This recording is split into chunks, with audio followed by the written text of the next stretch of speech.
तो आज फिर से नए नवेली रजनीकांत की मूवी जेलर का एक्सप्लेन वीडियो लेके आपके सामने हाजिर हुआ हूँ। अगर मूवी रजनीकांत की तो आपको पता है कि मूवी आम सी तो होने से रही, क्योंकि रजनीकांत फेमस ही है उनके तबाही एक्शन के लिए। बिना समय गवाए जल्दी से एक्सप्लेन स्टार्ट करते। जैसे मूवी स्टार्ट होती तभी हमें वर्मा नाम का एक खतरनाक गुंडा दिखाया जाए जिससे पूरा शहर डरता था। वो पुरानी एंटीक चीज़ें को चुराता था और उनका तस्करी करता था, जैसे कि माताओं की मूर्ति भी चुरा कर उनका वो तस्कर करता था।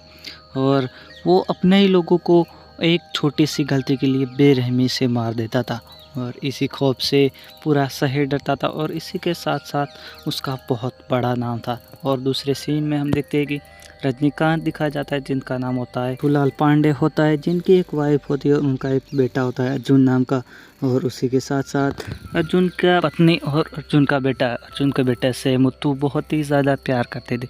उनका बहुत अच्छा रिलेशन का बता दूं तो मुत्तू एक जेलर थे जो कि अब रिटायर हो चुके थे और अब अपने परिवार के साथ सामान्य जीवन जी रहे थे, जैसे कि अपने पोतों के साथ वीडियो गेम खेलना, घर के कामकाज से कुछ भी सामान लाना हो, सब्जी किराना तो वो भी ले आते थे और अपने बेटे के यूट्यूब वीडियो बनाने में भी मदद करते थे। लेकिन कहीं ना कहीं उनको मन में ये भ्रम था कि कहीं ना कहीं एक आदमी की उसकी रिटायरमेंट के बाद इज्जत कम हो जाती और वो अपने बेटे को सलाह देते थे कि तुम भी एक ईमानदारी से अपनी जॉब करना, जैसे कि मैंने कह रही थी। और कहीं ना कहीं उनका बेटा भी ईमानदारी से जॉब कर रहा है। एक दिन अर्जुन को नीलेश नाम के एक लड़के से मिलने जाना था, क्योंकि वो दरअसल स्मगलिंग वाली केस में 5 साल से उनका पीछा कर रहा था। तो नीलेश से कुछ पूछताछ करता है तो नीलेश उससे बताता था कि तुझे यहाँ पर नहीं आना चाहिए था, क्योंकि मैंने तेरे बाप को किडनैप कर लिया। और अर्जुन वहाँ पर कहता है फुल कॉन्फिडेंस के साथ, तू अपने बंदों को कॉल कर और क्या तुझे पता चलता है। और वहीं पर नीलेश कॉल करता है तो उसके पापा मुत्थू कॉल उठाते और कहते कि तुम्हारे सारे बंदे लोग सो गए तो मैं यहाँ से जा रहा हूँ। और यहाँ पर नीलेश समझ जाता है कि उसके सारे बंदों का मुत्थू ने बैंड बजा दिया। और यहाँ पर अर्जुन भी गुस्सा हो जाता है और नीलेश को पीटने लगता है और नीलेश का पूरी तरह से बैंड बजा देता है।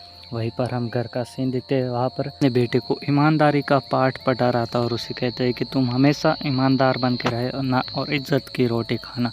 और मुत्थू की बात उसका बेटा अर्जुन भी ध्यान से सुन रहा था। एक दिन जब मुत्थू बाज़ार में कुछ सामान लेने गया था, वहीं पर वापस आते समय एक पांडु नाम का लड़का उसे गाड़ी से बचाता और कहता है कि अगली बार मेरे गाड़ी के सामने मत आइयो वरना मैं तुझे ठोक दूंगा। और ये कहकर चला जाता है। लेकिन जब घर आता है तो उसे पता चलता है कि उसका बेटा अर्जुन 2 दिनों से घर नहीं आया। उसको पहले तो लगता था कि किसी काम से बाहर गया होगा, लेकिन एक दिन पता चलता है कि शायद उसके साथ कुछ गलतियाँ हुआ है, यानी कि वो किडनैप हो गया है। तो वो जल्दी से नीलेश के पास जाता है और नीलेश से कुछ सवाल करता है, लेकिन नीलेश उसका जवाब ढंग से नहीं देता। और वहीं पर मुत्थू को काफ़ी गुस्सा हो जाता है और वो वहाँ पर नीलेश के काम तमाम कर देता है और एक बोरे में उसके लाश के टुकड़े टुकड़े करके भर के जहाँ बाहर पांडु भी खड़ा था उसकी गाड़ी में डाल के उसे ठिकाने लगाने जाते हैं। लेकिन पांडु को नहीं पता था कि इस बोरे में क्या है। पांडु को लगता था कि शायद कूड़ा कचरा होगा, लेकिन ठिकाने लगाने के बाद पांडु को पता लगता है तो उसे कहता है कि किसी को मत बताना, अगर बताया तो मैं तो फंसूंगा लेकिन तू भी फंसेगा। और इसी बात की भनक वर्मा को लग जाती है, क्योंकि नीलेश वर्मा का खास आदमी था और वर्मा को पता था कि ये काम कौन कर सकता है। तो वर्मा सीधा जेलर को कॉल लगाता है और कहता है कि तुमने ये अच्छा नहीं किया, अब मैं देखो तुम्हारी फैमिली के साथ क्या करता हूँ। तो अब वो अपने 2 गुंडों को मुत्थू के फैमिली को मारने के लिए भेज देता है। वहीं पर मुत्थू उन दोनों लड़कों को देख लेता है, उनका पीछा करके उनको रास्ते में ही मार देता है। और वर्मा को पता चल गया था कि वो दोनों लड़कों को मार दिया। तो वर्मा फिर से एक तलवार लिए आदमी को मुत्थू के पोते को मारने के लिए भेजता है, लेकिन वो जैसे ही मारने ही वाला था लेकिन मुत्थू उसको बचा लेता है। अब मुत्थू को भी पता चल गया था कि वर्मा उसका इतनी आसानी से पीछा छोड़ने वाला नहीं है। तो वो एक डॉक्टर के पास चला जाता है और उसे कहता कि मैं मेंटली टॉर्चर हूँ, यानी कि मैं इतना गुस्सा आता है कि मैं किसी लोगों को भी मार सकता हूँ। और यह कहकर कहता कि मेरी फैमिली तुम्हारे कर रहेगी और मेरी फैमिली को तुम्हें प्रोटेक्ट करना है। यह कहकर अपने गैंग बनाने के लिए चला जाता है। वो पुराना जेलर था, अब रिटायर हो चुका था, तो उसके काफ़ी जो कैदी थे वो खतरनाक थे, उनसे मिलने जाता है उनमें से एक कैदी था शिवराज कुमार, जो कि कैदियों में सबसे खूंखार कैदी था और उसकी मदद मांगता है, वो उसकी मदद करता है। दूसरे कैदी कि वो भी खतरनाक था, मोहनलाल। वो दोनों मुथु को खतरनाक लेवल के स्नाइपर देते, जो कि पबजी में सांप बंद कर लेटे रहते। मजाक से हटकर अगर चैनल पर नए तो चैनल को सब्सक्राइब जरूर कर दे। जैसे ही मुथु को 2 खतरनाक लेवल के स्नाइपर मिलते तो वो वर्मा के कुछ खुफिया अड्डों पे चला जाता है और उनके जो माल सप्लाई होते थे 2 नंबर के, उन गाड़ियों को रोक लेता है और उन गाड़ियों को अपने कब्जे में कर लेता है। वहीं पर वर्मा भी मुथु की फैमिली का पता लगा चुके थे और उनको अपने कब्जे में कर चुके थे। वर्मा कॉल लगाता है मुथु को और कहता है कि अब तुम्हारी फैमिली मेरे पास है और मैं उन्हें मारने वाला हूँ। लेकिन मुथु उसे बताता है कि कोई बात नहीं, तू मार लेगा, लेकिन तेरा सारा धंधा अब मेरे हाथ के नीचे, तो उन्हें तुम छोड़ दो, मैं तुम्हारे माल को छोड़ दूंगा। और वर्मा मान जाता है, उसकी फैमिली को छोड़ देता है। लेकिन मुथु को पता था कि ये वर्मा इतनी आसानी से हार मारने वाला नहीं है। मुथु अपनी फैमिली को कह देता है कि अब संभल के रहना, क्योंकि बहुत बड़ी जंग होने वाली।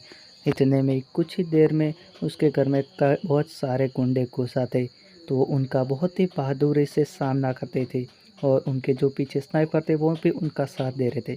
अब मुथु को काफ़ी गुस्सा आ गया था, क्योंकि वर्मा के गुंडे उसके घर तक आ चुके थे। वर्मा के पास जाता है और वर्मा के सारे गुंडों को मार गिराता है। वर्मा को भी मारने ही वाला था। वहीं पर वर्मा बताता है उसे कि तुम्हारा बेटा अर्जुन मेरे पास है और वो ज़िंदा है। तो वहाँ पर वो उसे छोड़ देता है, लेकिन वर्मा उसे कहता है कि तुम्हें मेरे लिए एक काम करना होगा, तो ही मैं तुम्हारे बेटे अर्जुन को छोड़ूंगा। वर्मा कहता है कि एक ताज जो कि हीरोइक से जड़ा हुआ है, उसे तुम्हें मेरे लिए चुरा के लाना होगा। और मुथु भी मान जाता है, क्योंकि उसे अपने बेटे को भी छुड़ाना था और उस ताज के बारे में कुछ फिल्म मेकर्स अच्छे से जानते थे और उनसे मिलता है और कहता है कि तुम्हें मेरी मदद करनी होगी। और एक फिल्म की शूटिंग के द्वारा वो उस हीरे से जड़े ताज को चुराने का प्लान बताते हैं। और दूसरी तरफ वर्मा भी मुथु को मारने का प्लान बना रहा था। एक खतरनाक गुंडा माफिया को कॉल लगाता है, जो कि कोई और नहीं, हमारे जैकी श्रॉफ होते, और वो वर्मा को एक फ्लैशबैक में लेके जाते हैं और कहते हैं कि जेलर जब जेल में काफ़ी खुखार कैदी थी, लेकिन जब जेलर आते थे तब सारे खुखार कैदी भीगी बिल्ली की तरह कोना पकड़ लेते थे। और कहता है कि तुम उससे भूल जाओ तो ही अच्छा है ये तुम्हारे लिए। और मुथु किसी तरह उस ताज को चुरा लेता है और वर्मा को दे देता है और अपने बेटे को अर्जुन को छुड़ाकर अपने साथ कर ले जाता है। लेकिन कुछ दिनों के बाद अर्जुन फिर से वर्मा के पास जाता है। दरअसल ये ताज चुराने की अर्जुन और वर्मा की मिली भगत थी। दोनों को पता था कि ये हम में से कोई नहीं कर सकता। अर्जुन भी चाहता था कि वो मुथु के अलावा कोई और नहीं कर सकता। और हाल फिलहाल में ही वर्मा को पता चलता है कि वो ताज नकली है और वो गुस्सा होकर अर्जुन को बुरी तरह पीटने लगते। वहीं पर मुथु की जोरदार एंट्री होती है और सभी को मार गिराते, यहाँ तक कि वर्मा को भी मार गिराते और अपने बेटे अर्जुन को अपने साथ घर ले जाते। लेकिन अर्जुन को घर ले जाकर कहते हैं कि तुमने ये अच्छा नहीं किया, अब तुम अपने आप को कानून के हवाले कर दो। लेकिन अर्जुन नहीं मानता और उल्टा मुथु को मारने की कोशिश करता है। वहीं पर मुथु के कुछ स्नाइपर अर्जुन को मार गिराते और यहाँ पर साबित होता है कि अपना बेटा हो या फिर कोई और मुजरिम, जेलर के लिए सबके लिए कानून एक सा रहता है। यहाँ पर मूवी का एंड होता है। वीडियो अच्छा हो तो सब्सक्राइब जरूर करें।